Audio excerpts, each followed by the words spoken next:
بسم اللہ الرحمن الرحیم۔ یہ توحیدخالص.com کی پیشکش ہے۔ ستاروں کی گردش سے بارش ہونے کا عقیدہ رکھنا۔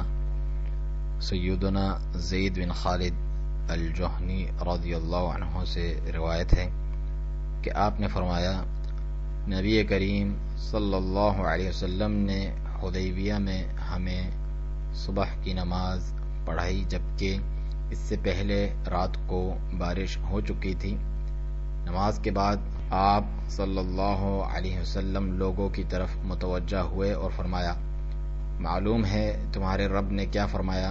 لوگ بولے کہ اللہ تعالیٰ اور اس کے رسول ہی بہتر جانتے ہیں۔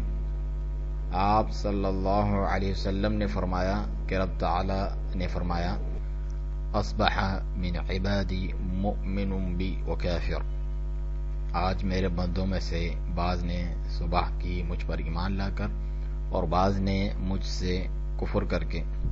فَأَمَّا مَنْ قَالَ مُطِرْنَا بِفَضْلِ اللَّهِ وَرَحْمَتِهِ فَذَلِكَ مُؤْمِنٌ بِي كَافِرٌ بِالْكَوْكَبِ، بس جس نے یہ کہا کہ اللہ تعالیٰ کے فضل و رحمت سے ہمیں بارش عطا ہوئی تو وہ مجھ پر ایمان لایا اور ستاروں کی تاثیر سے کفر یعنی انکار کیا۔ وَأَمَّا مَنْ قَالَ بِنَوْءِ كَذَا وَكَذَا فَذَلِكَ كَافِرٌ بِي مُؤْمِنٌ بِالْكَوْكَبِ، البتہ جس نے یہ کہا کہ فلاں تارے کے فلاں جگہ آنے سے بارش ہوئی تو اس نے میرا کفر کیا، تاروں پر ایمان لایا۔ یہ صحیح بخاری کی روایت ہے۔ شیخ محمد بن صالح العثیمین رحمہ اللہ کتاب التوحید کی شرح القول المفید میں فرماتے ہیں، ہمارے اس دور میں بھی موسمی پیشن گوئی کرنے والے ہوا کے دباؤ وغیرہ کے ذریعے بتلاتے ہیں، اگرچہ ہو سکتا ہے یہ حقیقی سبب بھی ہو مگر اسے بھی پیدا کرنے والا اللہ تعالیٰ ہے، لیکن ہمیں لوگوں پر اس دروازے کو نہیں کھولنا چاہیے، لہذا ان چیزوں سے بارش کو جوڑنا جاہلیت کے امور میں سے ہے جو انسان کا تعلق اس کے رب کے ساتھ نہیں جوڑتے۔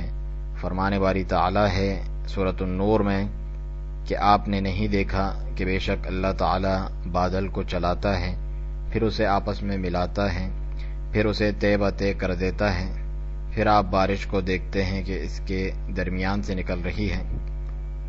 اسی طرح سورۃ الروم میں فرمایا، اللہ وہ ہے جو ہوائیں بھیجتا ہے تو وہ بادل کو ابھارتی ہیں، پھر وہ اسے آسمان میں پھیلا دیتا ہے جیسے چاہتا ہے، اور وہ اسے ٹکڑے ٹکڑے کر دیتا ہے، پس آپ بارش کو دیکھتے ہیں کہ اس کے درمیان سے نکل رہی ہے۔